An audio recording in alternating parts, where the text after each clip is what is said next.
గోదావరి నీళ్లు. గోదావరి దేంట్లోంచి వచ్చింది? అసూయలోంచి వచ్చింది. అదేమిటండి గోదావరికి అసూయకి సంబంధం ఏమిటంటారా? మహానుభావుడు దేశమంతా క్షామం వస్తే గౌతమ మహర్షి ఒకనాడు తన తపశ్శక్తితో ఆశ్రమవాటంలో ఎంతమందికో అన్నం పెట్టాడు. అంతా క్షామం వస్తే ఈయనొక్కడే తపశ్శక్తితో ఇంతమందికి అన్నం పెడుతున్నాడు, ఈయనకి ఇంత కీర్తి వచ్చేస్తోందని ఆయన దగ్గర అన్నం తిన్న వాళ్ళు ఆయన మీద కక్ష పెట్టుకున్నారు, అసూయ పెంచుకున్నారు. పెంచుకుని చచ్చిపోయే ఆవును తీసుకొచ్చి అక్కడ పెట్టి ఆయన గడ్డి పరకతో ఇలా అంటే నువ్వు ఆవును చంపేశావని ప్రచారం చేసి నీ దగ్గర మేమేం తినమని బయటికి పోయారు. పెద్ద అల్లరి చేశారు, రగడ చేశారు, అపకీర్తి తెచ్చామనుకున్నారు. ఆయన ఏం చేశాడు?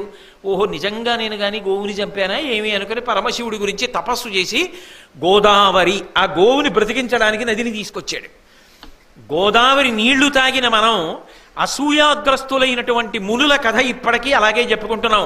వాడు ఎన్ని విభూతి పుండ్రాలు పెట్టుకున్న వాళ్ళైనా, ఎలా బ్రతికినా, మునులని పేరున్నా ఏమయ్యారు అసూయతో అంటే గౌతముడి పట్ల అసూయ పెట్టుకున్నారు. గౌతముడు ఏం చేశాడు? ఏం బెంగ పెట్టుకోవాలి, అదే ధర్మాన్ని పట్టుకుని అదే తపస్సు చేసుకున్నాడు. గోదావరి నది వచ్చింది.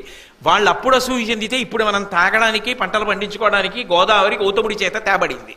ధర్మం పట్టుకున్న గౌతముడు ఏమయ్యాడు? గోదావరి నది ఉన్నంత కాలము, దేశం ఉన్నంత కాలము, ఈ భూమి ఉన్నంత కాలము గోదావరి ఉంటుంది.